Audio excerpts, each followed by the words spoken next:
Rise and Shine, Minnesota, 6 o'clock here on your Tuesday morning. Jason and Alicia here with you, and we're actually going to be out at the fairgrounds exploring more today. You know what? We've eaten so much. We haven't checked out the Seed Art or the horticulture building. There's so much to do. So many other things to do. Besides eating, John. We've got We the haven't eating even done. looked at the fish swimming right across from the barn. We haven't. Oh, they are? Oh, wow. They're right there. Let's Okay. go look at some giant muskies today. Sounds Do you know what a good. muskie is, Jason? No clue. He won't swim in our lakes if you show him one. That is true. They will bite your toes off. They won't do that. Very unlikely, okay? It's happened, okay, but it's rare. Air quality alert is in effect. That's new this morning, 6 o'clock in the morning until 6 o'clock Wednesday. So we're just about to see this smoke move in. Looking at the air quality right now, Minnesota is moderate, but you can see where it gets orange and red. That's that unhealthy air, low smoke. That's going to just clip the western side of the state. So if you're in Alexandria, areas near Marshall, it is going to get pretty hazy. And it will get hazy here in the cities, just not air quality alert levels. 50s off to the north here in Bemidji, 51, 53, and Brainerd, 65 in the Twin Cities. So a little bit warmer. That cool air up there has actually launched a little bit of fog also that should mix out as we go into probably 9 o'clock this morning. So Brainerd, foggy start. Not going to be foggy here in the Twin Cities with our warmer start. We'll be in the 70s today for most of the day, topping out at 80 degrees. We're going to be tracking what I unfortunately think is going to be a decent heat wave here all in your forecast, guys. John, thank you. Still a traffic alert, 694 westbound. MnDOT crews look like they're zooming in on this camera to see the debris left over from a semi. The semi right here blocking this left shoulder in the westbound lanes of 694. Hit the median, I believe, up here, causing debris, concrete to go everywhere, which is why both lanes, eastbound and westbound, are seeing some significant slowdowns. If you are traveling, again, in the North Metro, 694 eastbound and westbound are not ideal. A good detour option would be to hop on 36 westbound and eastbound, just south of 694.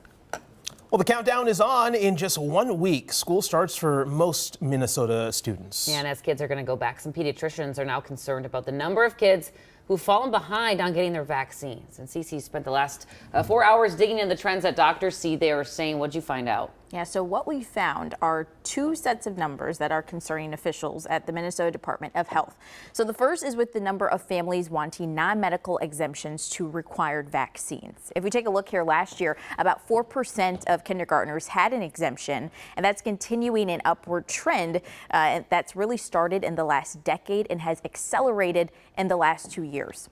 Also, overall vaccination rates for those vaccines continues to slide, actually. So, for example, last year, the MMR vaccine, which prevents measles, dipped below that 90% mark, but MDH says it should really be closer to that 95% mark to provide herd immunity. And MDH says this is a critical year to seeing if this really does become a trend that extends into year 3. Coming up in about 30 minutes, we hear from a health expert talking about the consequences of these possible trends. All right, Cece, we'll check back soon. Thank you.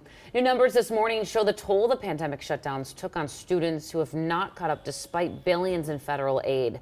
Harvard's Education Policy Center says the average K-12 student lost half a year in math education. Some extreme examples show students falling behind a year and a half in math. More than $190 billion rolled out to schools across the country to help ease some of the pandemic pain back in 2020 and 2021, and districts have just 1 year left to use that money. We know this is a big issue for a lot of parents out there, along with school violence and what's being taught to your kids. And that's based on our Back to School Parents Survey. And there's still plenty of time to weigh in. You can find it right now at KARE11.com/survey. Or text the word survey to 763-797-7215 and we'll send you a link. And breaking news here on Sunrise. In the last 2 hours, we've learned Tropical Storm Idalia has been upgraded to a Category 1 hurricane. Right now, that storm is brushing past Cuba and heading straight to Florida. And it's a race against time down there in the Sunshine State. Take a look at these new images in the past couple of hours. You see some bare grocery store shelves out there. And people have already pulled their boats from the water ahead of the storm. Now sandbags are also being filled as evacuations have been ordered there. NBC's Priscilla Thompson is in Cedar Key with the very latest. Well, good morning. Here in Cedar Keys, the windows have been boarded up. The sandbags are in place as residents here are racing to get out by 4 p.m. on Tuesday under a mandatory evacuation as the entire western coast of Florida prepares for Idalia. We'll have the latest on those storm preps and what's to come coming up on Today. This morning, we're waiting to learn the condition of a boy who was rescued from a pond in Woodbury. Every parent's worst nightmare. When police say someone called around 12:45 about a boy in the pond near the brand new Orville Commons apartments. When officers arrived, they pulled the boy out and performed life-saving measures. Police believe he may have wandered away, fell into the pond, and couldn't get out. In about 12 hours, the Minneapolis Police Department is hosting another community engagement session. So this is your chance to talk with the department leaders about your concerns with policing, your neighborhood, or anything else that's on your mind. Now, those meetings stemmed from mandated changes to the department following the murder of George Floyd.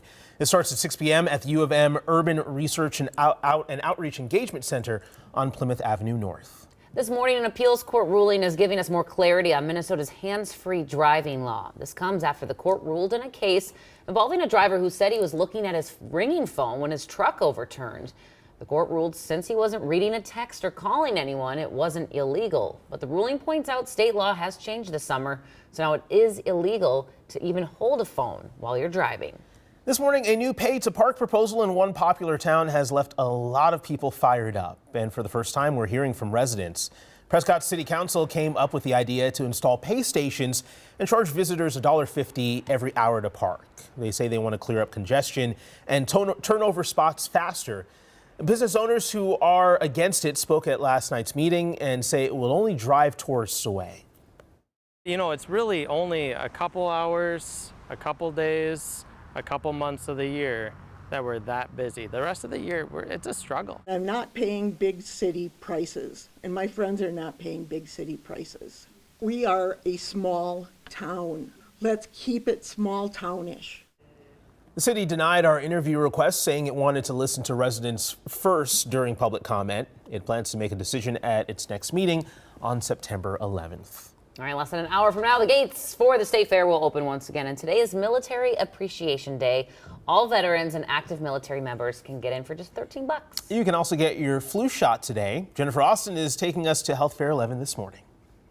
One of the most popular attractions here at Health Fair 11, free flu shots. It's pretty simple. All you have to do, fill out one of these forms, then wait your turn, head on over, take a seat, and they will give you a free flu shot put on by Cub Pharmacy. They give out thousands every year, so a really easy way to make sure you're covered for the upcoming flu season, and then you can go reward yourself with some fried food. Back to you. And if you're heading out to the fair today, stop by the Care Barn and play trivia with us at 10:30. It's always a lot of fun. We're also going to have live newscasts at 4, 5, and 6. You're going to have giveaways, live performances this afternoon all the way through Sunday. Of course, you can find us at the corner of Judson and Nelson. A pretty good spot. Lots of food places around there. Ideal place to go. For sure. Well, hey, if you've listened to John's forecast, you know it's going to be hot this weekend. If you're headed to the beach, you might not see a lifeguard on duty. But in Mecoska, the main beach at Lake Nokomis, and the Worth Lake Beach are all now swim at your own risk. Parks and Rec says most of the lifeguards have to go back to school this week. It's that time of year. It's that time of year. Summer is winding down. State Fair is still going, though. If you're going to the State Fair today,